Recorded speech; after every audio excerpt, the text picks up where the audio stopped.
the liberal media, and my Democrat colleagues ought to be ashamed of themselves for the outright lies that they peddled about our investigative work.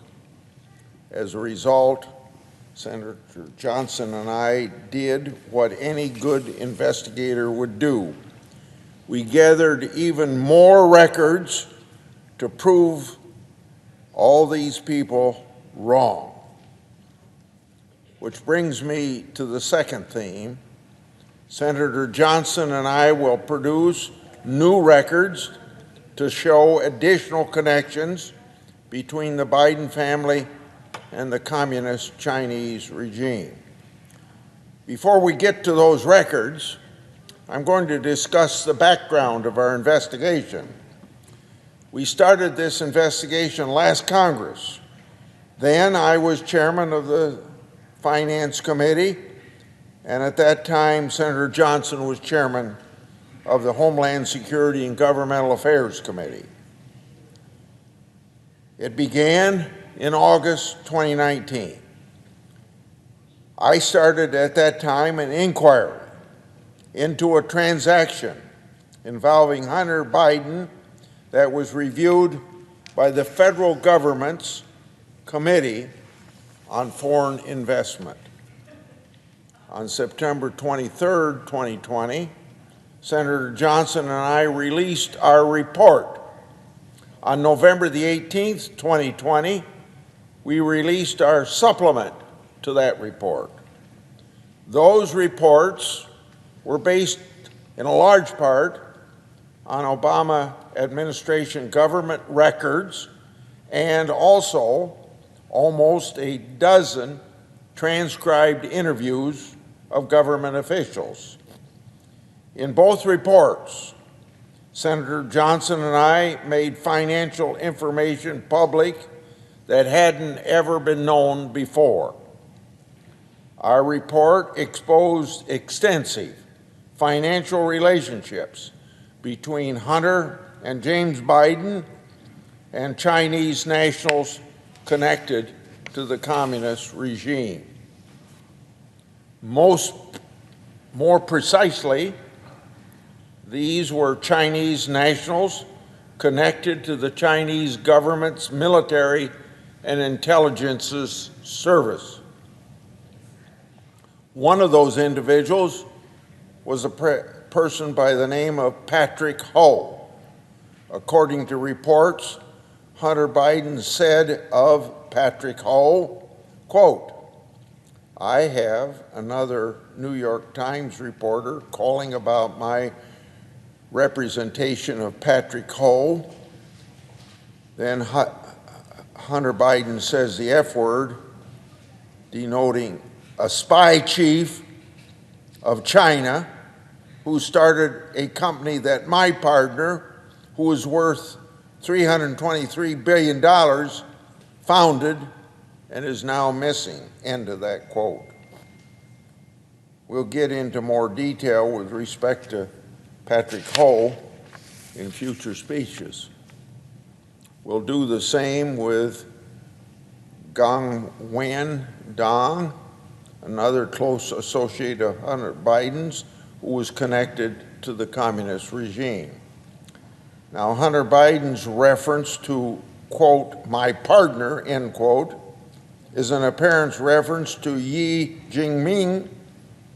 Yi had connections to the People's Liberation Army. Yi had a company called CEFC, which had multiple variations.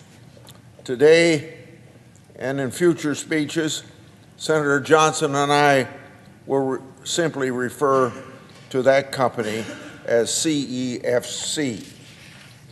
Documents show that CEFC's corporate mission was, quote, "to expand cooperation in the international energy economy and contribute to national development," end of quote. Now let me emphasize that word national in that quote, national development. CEFC existed for the communist state.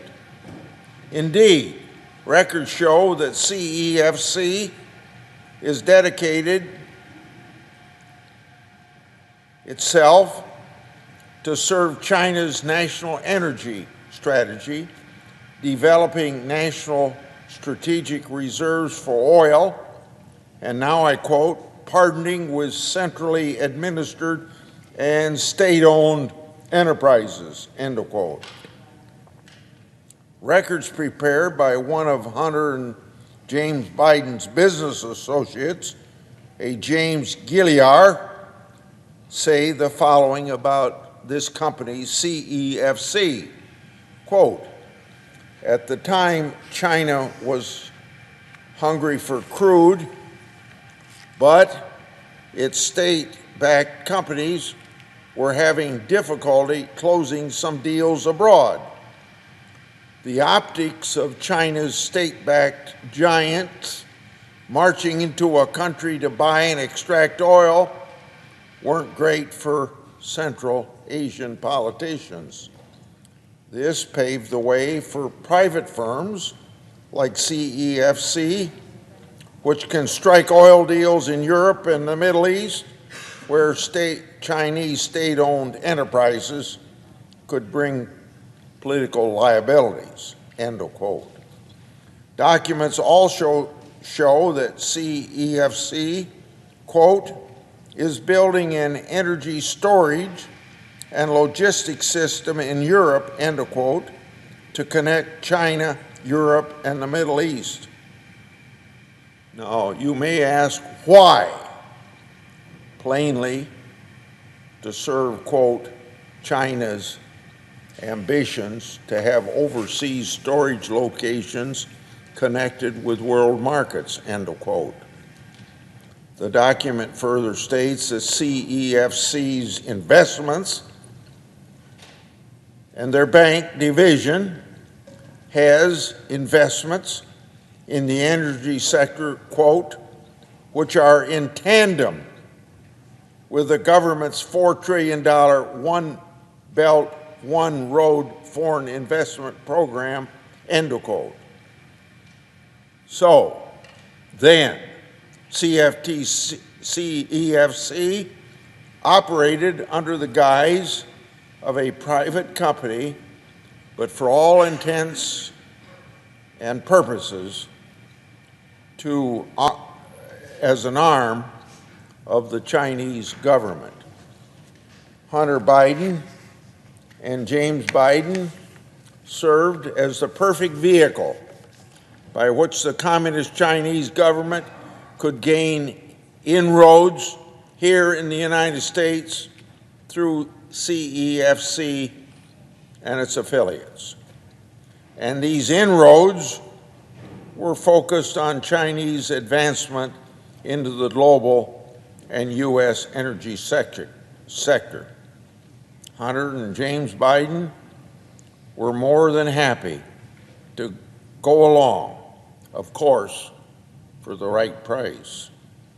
So now let's turn to the first poster, which shows bank records that hasn't been made public before now.